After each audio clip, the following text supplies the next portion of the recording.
Indrajit study point में आप सभी का स्वागत है। हम पढ़ रहे हैं competitive examination set 27.3 question number 51। चलिए शुरुआत करते हैं।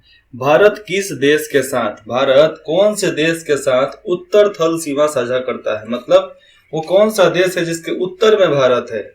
चीन हो नहीं सकता, नेपाल हो नहीं सकता, भूटान हो नहीं सकता, तो म्यांमार है पूरब में, तो उसी के उत्तर में पड़ता है कौन सा? म्यांमार के उत्तर में पड़ता है अपना भारत। जब देखोगे ना क्या बोलते हैं, नागालैंड के ठीक सामने तो म्यांमार है, म्यांमार के उत्तर में ठीक सीधे उत्तर में पड़ेगा अपना भारत। क्वेश्चन नंबर 51 का आंसर हो गया डी। क्वेश्चन नंबर 52, तीस्ता तथा दिहांग, ये चाइना में नदी है। तीस्ता तथा दिहांग नदियों के बीच स्थित हिमालय का हिस्सा डैश हिमालय के रूप में जाना जाता है, असम हिमालय के रूप से जाना जाता है, क्योंकि तीस्ता और दियांग नदी उधर ही होता है जो असम के क्षेत्र में जाना जाता है वो। क्वेश्चन नंबर 53, उत्तरी भारत के पंजाब के मैदानों में डैश का वर्चस्व है। उत्तर पंजाब में चले जाओ, उत्तर पंजाब में जाने के बाद मैदानों में डैश का वर्चस्व है। उत्तर में किसका है? आंसर क्या होगा? दोआबों का है। किसका? दोआबों का। क्वेश्चन नंबर 54, किस भौतिक विशेषता के कारण भारत मध्य एशिया की तुलना में मृदु सर्दियों का अनुभव करता है? कौन सा होगा answer? A B C D. तो हिमालय पर्वत के साथ सर्दियां कहाँ से शुरू होती है? हिमालय पर्वत की तरफ से, और उसी की वजह से सर्दी भी होती है, तो हिमालय पर्वत। क्वेश्चन नंबर 55, बॉम्बे हाई जिसको पहले आज मुंबई बोलते हैं, पहले बॉम्बे बोलते थे, तो बॉम्बे हाई अपने डैश धरोहर के लिए जाना जाता है। बॉम्बे हाई अपने डैश धरोहर के लिए जाना जाता है, पेट्रोलियम के लिए जाना जाता है बॉम्बे हाई। क्वेश्चन नंबर 56, एक विद्युत रूम हीटर की कुंडली, मतलब विद्युत एक रूम हीटर जो होता है उसके बीच में का जो तार होता है उसको क्या कहा जाता है? तो उसको एलिमेंट कहा जाता है।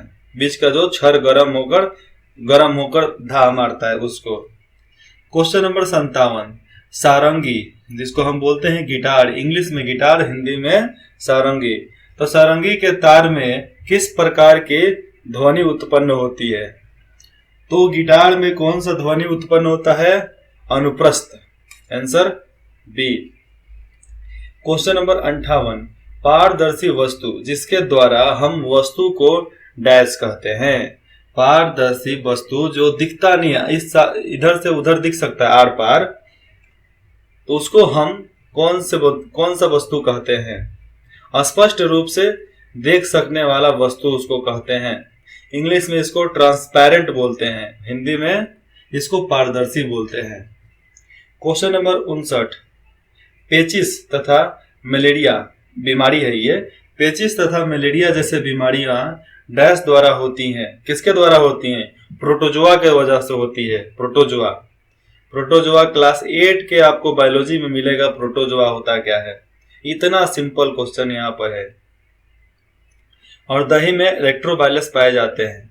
क्वेश्चन नंबर 60, ऑक्सीजन युक्त हवा को शरीर में लेने की प्रक्रिया डैश कहलाती है। ऑक्सीजन को जो हवा होता है उसको शरीर में लेने की प्रक्रिया को क्या बोलते हैं?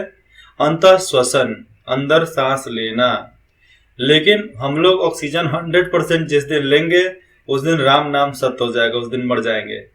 क्योंकि ऑक्सीजन हम लोग फिटौनी लेते हैं तबे हम लोग का ठीक है, लेकिन हम लोग पूरा का पूरा ऑक्सीजन लेने लगे ना, हम लोग का शरीर फट जाएगा। क्वेश्चन नंबर 61, सामान्यतः डैश के ऑक्साइड प्रकृति में अम्लीय होता है। अब देखो इसमें से कौन सा धातु है जो अम्लीय, मतलब एसिड जैसा होता है? इसका कौन सा प्राकृतिक है? धातु है, धातु तथा अधातु दोनों, या अधातु? इसका होगा अधातु। अधातु ही वो चीज है जो अम्लीय मतलब एसिड का होता है। क्वेश्चन नंबर 62, वायुमंडलीय ऑक्सीजन से, जो हवा में ऑक्सीजन होता है उससे संपर्क को रोकने के लिए फास्फोरस को निम्नलिखित में से किससे संग्रहित रखा जाता है? फास्फोरस को किसके अंदर रखा जाता है?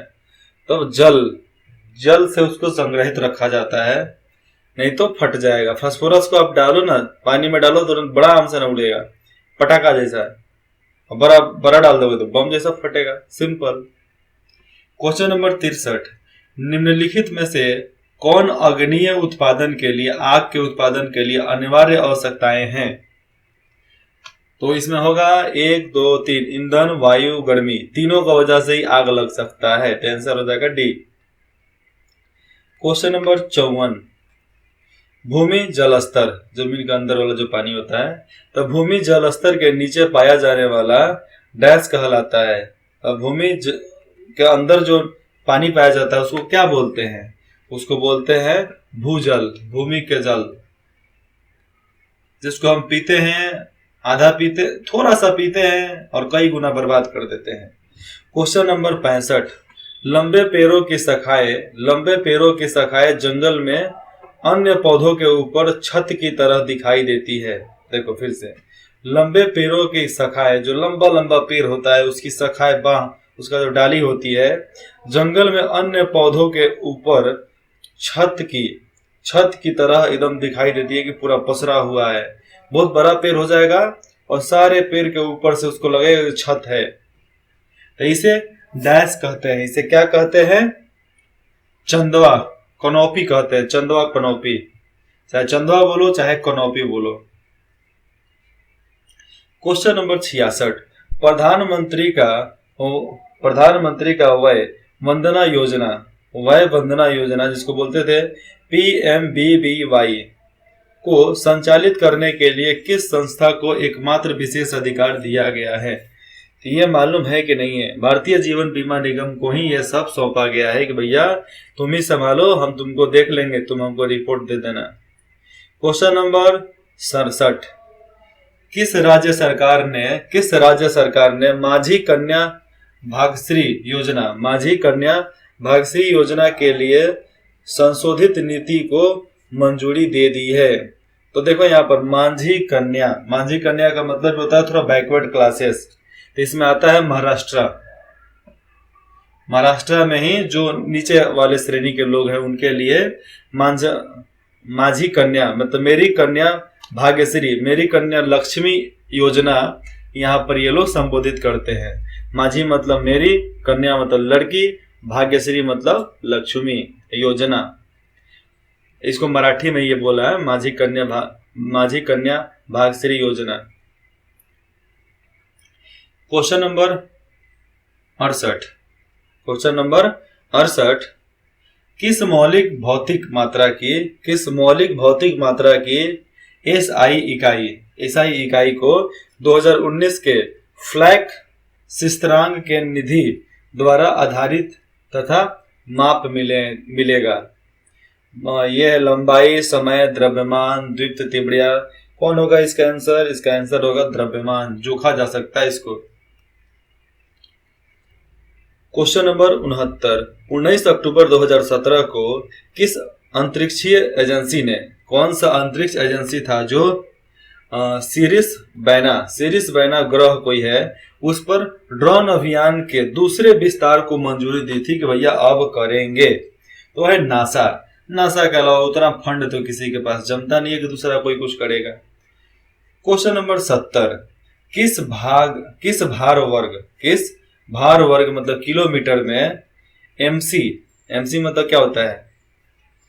छोड़ो, MC किलोमीटर में MC मैरी कॉम कौन थी? मैरी कॉम ने एशिया मुक्केबाजी चैंपियन 2017 का स्वर्ण पदक जीता था। मतलब उसका वजन कितना था? मैरी कॉम्स का वजन कितना था ये बताना है। वजन था 48 किलो। कितना? 48 kilo. Question number 71, 2017 Belgium formula एक ग्रांड पिक्स के विजेता कौन है? फिर से सुनो, क्वेश्चन 2017 बेल्जियम फार्मूला है, उसके एक ग्रांड पिक्स के विजेता कौन हुए थे? उस समय हुए थे लुइस हैमिल्टन। क्वेश्चन नंबर 72, सितंबर 2017 में भारत अपने किस पड़ोसी देश के एक महिला पुलिस प्रशिक्षण केंद्र की सुधार में मदद करेगा? तो म्यांमार के लिए इन्होंने प्रस्ताव चालू किया था। क्वेश्चन नंबर 73, भारत ने अपने किस पड़ोसी देश को सुरक्षा नाम का एक प्रभावशाली आपततीय गश्ती पोत भेंट की है? गश्ती पोत मतलब क्या हो जाता है?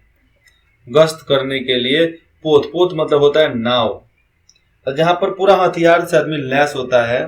तो कौन सा देश का दिया? उसी को दिया जिसके पास पानी होता है। तो पानी होता है तो इसमें कौन आता है? श्रीलंका। तो भारत ने श्रीलंका को ही प्रभावशाली तपटीय, यहाँ पर दिया है तपटीय मतलब समुद्र में गश्त लगाने के लिए एक नाव, एक जहाज, पानी वाला जहाज। क्वेश्चन नंबर 74, पूर्व केंद्रीय मंत्री अश्विन कुमार जो पूर्व केंद्रीय मंत्री थे, उनको किस देश की शाही सजावट Order for the Rising Sun से सम्मानित किया गया था? जापान को किया गया था। Question number 75, Tata literature life time achievement, Tata literature life time achievement award 2017 से किसे सम्मानित किया गया था? वो कौन था जिसको यह सम्मान दिया गया था? तो गिरीश कर्नाड, उन्हीं को यह सम्मान दिया गया था, उनको प्रोत्साहन देकर आगे बढ़ाया गया था। और यहाँ पर अपना 25 सेट का क्वेश्चन खत्म होता है। फिर मिलते हैं भाग 4 में। इंद्रजीत स्टडी पॉइंट में जुड़ने के लिए आप सभी का बहुत बहुत धन्यवाद। हमें आपके कमेंट का इंतजार रहेगा।